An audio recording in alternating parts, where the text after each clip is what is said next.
Lavanya hello. Hello అండి. చాలా dull గా వెట్ ఐస్ తో కనిపిస్తూ ఉన్నారు. 11 ఏళ్ళుగా సహజీవనం చేశాము, 11 ఏళ్ళుగా సీక్రెట్ గా పెళ్లి చేసుకుని ఇద్దరం కలిసే ఉన్నామని చెప్తున్నారు. ఎందుకు రిజిస్టర్ చేసుకోలేకపోయారు? ఆలోచించలేదా, లేదంటే ఇలాంటి పరిస్థితి ఎదురవుతుందని అనుకోలేదా? అంటే టు బి హానెస్ట్, నేను మీకు కొంచెం కూర్చొని మాట్లాడుకుంటున్నాం కాబట్టి ఐ థింక్ కొంచెం ఓపెన్ గా కూడా మాట్లాడుకోవచ్చేమో, కంగారు లేకుండా. సో వెన్ హీ ప్రపోజ్డ్ మీ, నాకు పెళ్ళి అన్న కాన్సెప్ట్తోనే, పెళ్ళి అన్న మాటతోనే నా దగ్గరకు అప్రోచ్ అవ్వడం జరిగింది. పెళ్లి చేసుకుంటామని అన్నాడు. అండ్ ఆ రోజున అప్పటికప్పుడు, అంటే తన బర్త్డే అవ్వడంతో మే 11th ఆ రోజు, అదే రోజు జరగాలి అని కోరుకున్నాడు. అప్పటికప్పుడు మేము గుడిలో చేసుకున్నాము. అలా తాళి కట్టాడు గచ్చిబౌలిలో. సో దట్ ఈస్ నాట్, ఇప్పుడు లిటరల్ గా పెళ్లి అనకపోయినా మేబీ ఒక ప్రామిస్ అనుకోవచ్చేమో. తను దేవత ముందు కట్టాడు అని అనుకోవచ్చేమో.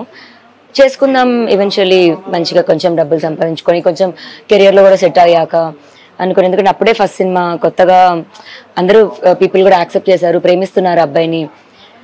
నేను ఎలా అయితే ఇష్టపడుతున్నానో ఆ అబ్బాయికి కూడా సేమ్ లవ్ దొరకడం, మన ఇంట్లో మన పక్కింట్లో అబ్బాయి లాగా ఉండడం, కనిపించడం బాగుండేది. అంతా అలాగే ఉన్నాం. సాగుతుంది జీవితం. ఇంకా టిపికల్ హౌస్ వైఫ్ లాగే అయిపోయాను. మరి గ్లామర్ ఇండస్ట్రీ అలా ఉంటుందో, మరి ముంబై నుంచి వచ్చే హీరోయిన్స్ అలా ఉంటారో తెలియదు. కానీ ఇద్దరు ముంబై అమ్మాయిలు నాకు సేమ్ అదే చేశారు. ఇలాంటి పొజిషన్కి ఇప్పుడు తీసుకొచ్చి కూర్చోబెట్టారు నన్ను. ఏమి అంటే ఒక హెల్ప్లెస్ సిచ్యువేషన్. పేరెంట్స్ అడిగినా సింపుల్గా ఒకటే మాట అంటారు, నీ చేతులారా నువ్వు చేసుకున్నావు అంటారు. ఎటువంటి సపోర్టు ఏం లేదు నాకు. ఇంకా రోడ్కి ఎక్కాల్సి వచ్చింది, పోలీస్ స్టేషన్ ఎక్కాల్సి వచ్చింది. ఎక్కాను. ఇంకా అంటే ఈ 11 ఏళ్ళ సుదీర్ఘ ప్రయాణము, సీక్రెట్ గా పెళ్లి, ఆ తర్వాత కలిసి ఉండడము, ఇవన్నీ జరుగుతున్న క్రమంలో ఆ సైడ్ ఫ్యామిలీ, మీ సైడ్ ఫ్యామిలీ నుంచి ఎప్పుడు కూడా ఒక అబ్జెక్షన్ అనేది రాలేదా? ఎందుకు మీరు ఇలా చేస్తున్నారు, ఎందుకు మీరు, అంటే ఒకవేళ మీరు కలిసి ఉండాలనుకుంటే మేము పెళ్లి చేస్తామని చెప్పి వాళ్ళే ముందుకొచ్చి పెళ్లి చేసే పరిస్థితి లేకపోయిందా? లేదు. ఇప్పుడు మా పేరెంట్స్ కూడా ఫ్రెండ్లీ పీపుల్, వాళ్ళ పేరెంట్స్ ఇంకా ఫ్రెండ్లీ పీపుల్. ఏదో లవ్ మ్యారేజ్ని అబ్జెక్ట్ చేసే పీపుల్ అయితే కాదు. సో సపోర్ట్ అయితే చేశారు. స్టార్టింగ్లో మా పేరెంట్స్ వద్దేమో అన్నట్టుగా అన్నారు. స్టార్టింగ్ ఇష్టం లేదు వాళ్ళకి. ఈవెన్చువల్లీ నేను హ్యాపీగానే ఉండడంతో వాళ్ళు యాక్సెప్ట్ చేశారు. Okay, right. అంటే ఈ ఇష్యూ జరిగిన తర్వాత వాళ్ళ పేరెంట్స్ ఎప్పుడైనా మీతో మాట్లాడడం జరిగిందా? లేదు, బ్లాక్ చేశారు అందరూ. వాళ్ళ పేరెంట్స్ దగ్గర నుంచి, ఇంట్లో అసిస్టెంట్స్ దగ్గర నుంచి, వాళ్ళ మేనేజర్ రాజు రవీంద్ర వరకు అందరూ బ్లాక్ చేశారు. ఓకే, ఇప్పటి వరకు ఎవరు టచ్ లోకి రాలేదు అసలు. 10 ఏళ్ళు నేను వాళ్ళకి తెలుసు. ఇప్పుడు 10 రోజులు అసలు నేను తెలియదు వాళ్ళకి.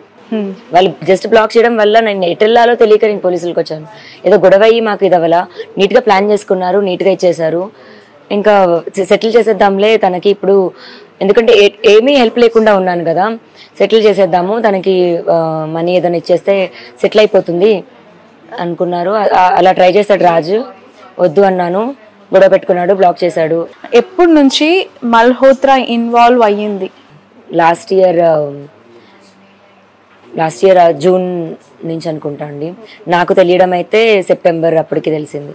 ఓకే, అంటే వాళ్ళ రిలేషన్ ఎగ్జాక్ట్లీ మీకు ఏమని తెలుసు? అంటే దే ఆర్ ఇంటూ రిలేషనా, లేదంటే ఫ్రెండ్లీగానే? ఫ్రెండ్లీగా అయితే అబ్జెక్ట్ చేసే మనిషిని కాదండి. ఎందుకంటే నేను కూడా చాలా ఫ్రెండ్లీ పర్సన్.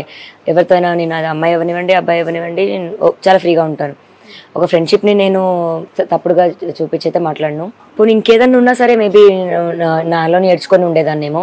దాని తర్వాత ఎఫెక్ట్స్ అన్నవి నాకు పడ్డం జరిగింది. నేను వెళ్ళిపోవాలి అని కోరుకుందామే, వెళ్ళిపోయేది రాజు ఇంకా నా దగ్గర డైరెక్ట్గా వచ్చి చెప్పలేడు కదా వెళ్ళిపోయేదాన్ని. మేబీ ఇండైరెక్ట్గా గొడవ పడ్డం, ఇండైరెక్ట్గా మాట్లాడడం.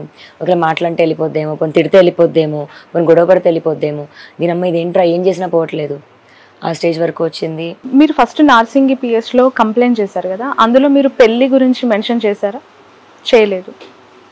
అంటే ఇప్పుడు సాక్ష్యం అతను లేదు అని చెప్తున్నప్పుడు, పెళ్ళి కాలేదు అన్నప్పుడు అది నాకు అగెయిన్స్టే అవుతుంది, టు బి హానెస్ట్. సో కలిసి ఉన్నాము, రిలేషన్షిప్లో ఉన్నాము అన్నది నేను చెప్పాను. బట్ ఆ రోజు మీరు చెప్పిన వన్ మోర్ వాల్యుబుల్ థింగ్ ఏంటంటే, మీకు ఆ తర్వాత మళ్ళీ ప్రాబ్లమాటిక్గా అయ్యింది. నా దగ్గర ఎలాంటి ఆధారాలు లేవు అని చెప్పి మీరు చెప్పడం జరిగింది. బట్ ఈరోజు మీరు దాదాపు 200 పైచిలకు ఆధారాలు సమర్పించాను అని చెప్పి చెప్పడం జరిగింది. ఈ కొద్ది కాలంలోనే మీకు ఆధారాలు ఎలా పుట్టుకొచ్చాయి? ఇప్పుడు ఆధారాలు లేవు అంటే అక్షింతలు వేయడానికి మనిషి లేడు, లేకపోతే మంత్రాలు చదవలేదు, లేకపోతే రిజిస్టర్ చేయించలేదు, లీగల్ అవ్వలేదు అన్న పాయింట్లో నేను అది కానీ సెల్ఫీలు దిగడము లేకపోతే ఇది అది ఇంట్లో కలిసి ఉండడము అలా అయితే ఉన్నాయి. ఇప్పుడు అదే మరి మనిషి ఇక్కడే పక్కన ఉన్నప్పుడు అదే తాలిబొట్టేసుకొని ఉన్నాను నేను. ఇప్పుడు మేబీ ఇప్పుడు తీసేసి ఉంటానేమో, బట్ ఫస్ట్ 3 years అయితే నేను కంటిన్యూస్గా వేసుకున్నాను. Okay, right. ఎందుకు వచ్చింది ఈ గ్యాప్ అనేది? ఎక్కడ స్టార్ట్ అయింది? ఎందుకు వచ్చింది లావణ్య? చెప్పానండి, అందరికీ తెలిసిందే. మాల్వి మల్హోత్రా వాళ్ళు ఎగ్జాక్ట్లీ అదేనా? 100% ఒక రీజన్ నేను సెప్టెంబర్ లో తన గురించి తెలిసింది అన్నారు. అంతవరకు మీతో బానే ఉన్నారా? తను బానే ఉన్నాడు. ఓకే, ఏం చెప్పారు? రాజ్ తరుణ్ అడిగితే తన రియాక్షన్ ఏంటి? ఏమీ లేదంటాడు. ఇప్పుడు ఇక్కడ నుంచి నేను బయటకు వెళ్తున్నా అన్న మనిషి ఎక్కడికి వెళ్తున్నాడో కూడా నాకు తెలుసు, అబద్ధం చెప్తున్నాడు అని కూడా నాకు తెలుసు. సరే అయిపోతుందేమో, పోనీ ఎండ్ అయిపోతుందేమో, సరే సినిమా అయిపోయాక షూటింగ్ అయిపోయాక ఇంకొక సినిమా వస్తే మేబీ మర్చిపోతాడేమో అన్నంత వరకు కూడా నేను ఉన్నాను నాదేదో చూసుకుంటూ. బట్ నేనే పోవాలి అనుకోవడం తప్పు, అది యాక్సెప్ట్ చేయలేకపోయాను నేను. ఎందుకంటే నేను చాలా సాక్రిఫైసెస్ చేసుకున్నాను. నాది కూడా లేకుండా అతని బతుకు కూడా నేనే బతికేలాగా చేసుకొని మోసమే, అది 100% మోసమే చేశాడు. నమ్మక ద్రోహమే చేశాడు. కట్టలేదు అని మీడియా ముందుకు వచ్చి చెప్తున్నాడు. చాలా తప్పది. మరి శిక్ష పడాలి, జైలుకి వెళ్ళాలి. తనకు శిక్ష పడి జైలుకి వెళ్తే మీకు న్యాయం జరిగినట్టేనా? తను చెప్పిన అబద్ధాలకి నాకు ద్రోహం చేశాడు. నాతో ఉంటాను అని నమ్మించాడు. మరి అది నేను వేసిన సెక్షన్స్ కాదు, మన లానే వేసింది. మరి లా ప్రకారమే వెళ్ళాలి అనుకున్నప్పుడు లా ప్రకారమే. మరి నేను డ్రగ్స్ తీసుకుంటున్నానని మరి నన్ను పంపించారు, అది లానే కదా మరి ఇది. సో ఇప్పుడు ఏం కోరుకుంటున్నారు లావణ్య మీరు? అంటే రాజ్ తరుణ్ని కావాలి అని అనుకుంటే అతను ఖచ్చితంగా మొన్న ఇచ్చిన బయటలోనే క్లారిటీ ఇచ్చారు మీకు. తను ఏం మాట్లాడుతున్నారు, ఎంత ఎక్కడ దాకైనా వెళ్తాను ఇది అని. ఇప్పుడు ఓకే సరే మస్తానని అఫేర్ అని చూపిస్తున్నాడు. ఒక అబ్బాయితో అఫేర్ పెట్టుకుంటే అంటే ఇప్పుడు ఈక్వల్ దాంట్లోని అమ్మాయి అబ్బాయికి ఈక్వల్ రైట్స్ అని అంటారు. ఏదో ఇప్పుడు అబ్బాయి తప్పు చేస్తే అమ్మాయి చేయొద్దని కాదు. సరే నా తప్పని చూపిస్తున్నాడు, అదే తప్పు మరి అతను చాలాసార్లు చేశాడు కదా. లేదా ఇప్పుడు యాక్సిడెంట్ అనో లేకపోతే ఇంకేదో అంటే రీజన్ చూపిస్తావు వదిలేయడానికి నువ్వు అన్నది ఒకటే. ఏదున్నా సరే ఉన్నాను నేను, ఇన్ని సంవత్సరాలు ఉన్నాను, 1 సంవత్సరం 2 సంవత్సరాలు కాదు. అండ్ డబ్బులు ఇవ్వలేదని చేస్తుంది, డబ్బుల కోసం చేస్తుంది అని అంటే నేను అసలు ఏది కొనుక్కోలేదు నాకంటూ. నేను ఇప్పుడు ఎలా ఉన్నానో అంతే. పోనీ అది కాకుండా లావణ్య ఇంకోటి వెనక ఉంది, ఇప్పుడు మీకు అపియరెన్స్ కనిపించేది అమ్మాయి కాదు ఇంకోటి ఉంది అని మీరు నేను తెలిసిన వాళ్ళు ఎవరిని అడిగినా నేను రెడీ దానికి.